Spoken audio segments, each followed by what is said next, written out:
এই যে প্রায় কয়েক বিঘার মতো জায়গা এখানে। এই কয়েক বিঘা জায়গায় হচ্ছে আমি যে চারাগুলো রোপণ করেছিলাম ওই চারাগুলো হচ্ছে এই কিছু আছে মালটা, আর কিছু হচ্ছে বরুই, আর কিছু হচ্ছে আনারস, তার সাথে কলা গাছ, যাবতীয় মিশ্র ফলজ।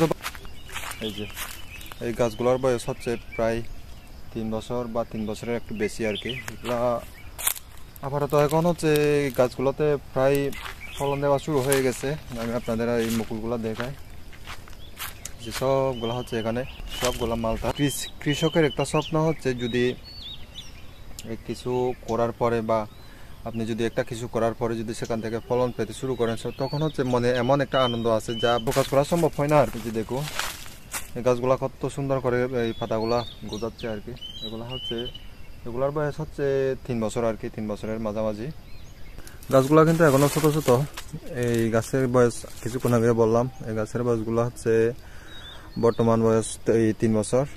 ফলন দেওয়া শুরু হয়ে গেছে, সে সময় হচ্ছে অল্প অল্প ফলন দিচ্ছে আর কি। আর এখন হচ্ছে মোটামুটি ফলন দেওয়ার এই মোটামুটি ভালো ফলন পাওয়ার একটা সম্ভাবনা হয়ে গেছে আর কি। দেখুন এই যে গাছের যে মুকুলগুলা, এগুলা হচ্ছে সবগুলা মালটা। এই যে আমি আপনাদের দেখাই, এই যে সারি সারি যে গাছগুলো দেখতে পাচ্ছেন এগুলা সবগুলা হচ্ছে মালটা। আর এই নিচে যে এইগুলা দেখতে পাচ্ছেন এগুলো হচ্ছে আনারস।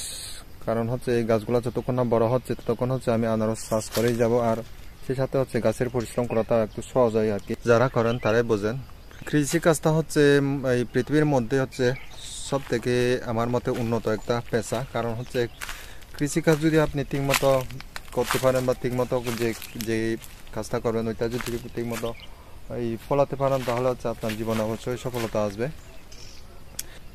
মূলত হচ্ছে এটা আমার এই ব্যক্তিগত এই ফলজ বাগান। এই বাগানে হচ্ছে আমি রোপণ করছিলাম মাত্র 60 থেকে 70-70-70-এর কাছাকাছি হবে আর কি চারা। আর এই চারাগুলোর মধ্যে হচ্ছে এই 20 থেকে 30টার মতো আছে হচ্ছে মালটা, আর বাদবাকিগুলো হচ্ছে বরুই। ওরা বরুইগুলো হচ্ছে মিশ্র বলতে ওইখানে কাশ্মীরি অ্যাপেলগুলো আছে, বাউকুল আছে, তারপরে হচ্ছে বলসুন্দরী আছে। কৃষিকাজে কোনো একটা এই লজ্জা বা দুর্বলতা থাকার কোনো কারণই না। কারণ আপনি হচ্ছে যদি এই কৃষিকাজটা ভালোভাবে এই সঠিক সময়ে যদি চাষ করতে পারেন, সঠিক সময়ে যদি এর প্রক্রিয়াগুলো সাকসেস করতে পারেন, অবশ্যই আপনি কৃষিকাজে সফল হবেন। আর কৃষিকাজে সফল মানেই বোঝেন, কৃষিকাজে যে সফল হয়েছেন ওনারা হচ্ছে পরিশ্রম করে সফল হয়েছেন। আর পরিশ্রম বলতে কৃষিতেই হচ্ছে পরিশ্রম সব সময় থাকে। আর সেজন্য যারা কৃষিকাজে আসতে চান বা কৃষিকে নিজের ব্যক্তিগত একটা পেশা হিসেবে নিতে পারেন যদি আপনি বেকার থাকেন আর কি। এই সেই সাথে হচ্ছে আপনি যদিও বা চাকরি করেন, চাকরির পাশাপাশি হচ্ছে এগুলো করা যায় যদি আপনার বা এই ধরনের ফলজ বাগান বা ওই কৃষিকাজ করার মতো জমিন থাকে আর কি। সেই জমিনগুলো হচ্ছে আপনি ঠিকমতো পরিচর্যা করে। আমাদের বাংলাদেশে হচ্ছে বেশিরভাগ বেকারত্বের সংখ্যা বেশি আর কি। আমি মনে করি বেকার কয়জনই আছে বা চাকরি পায় এরকম কেউ অনেকটাই কম। কিছু সফলতা অর্জন করার জন্য যদি কৃষিকাজে যদি মনোযোগী হন অবশ্যই আপনি হচ্ছে চাকরির পিছনে দৌড়াতে হবেন না।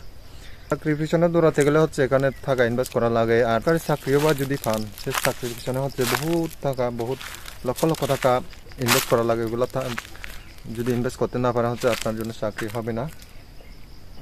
আর আমি মনে করি সেজন্য আপনার যদি এই কৃষিকাজ বা ফলজ বাগান করার মতো জমি জমা থাকে সেই জমিতে হচ্ছে আপনি নানা ধরনের ফলজ বাগান করে হচ্ছে নিজের জীবনকে স্বাবলম্বী করতে পারেন।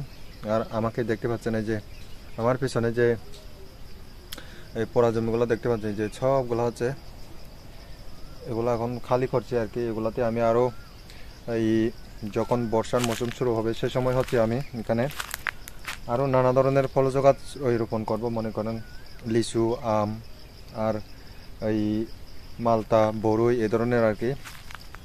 আর সেই সাথে করবো হচ্ছে সবজির বাগান। এই দিকটা রাখছি হচ্ছে সবজির বাগান করার জন্য। এখানে হচ্ছে আমি সবজি বলতেন এখানে বহুত ধরনের সবজি ফলানো যায় আর কি, এই যদি আপনি ঠিকমতো পরিশ্রম করতে পারেন।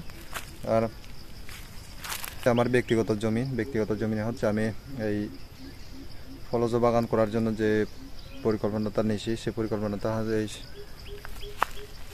সবটা হচ্ছে এই একদম পরিষ্কার করে নিয়েছি আর কি আপাতত। আর যখন বর্ষার মৌসুম শুরু হবে আর কি, বৃষ্টি যখন শুরু হবে, আপনার জায়গায় বৃষ্টি যখন শুরু হবে সে সময় হচ্ছে আমি এখানে চারা রোপণ করা শুরু করবো আর কি।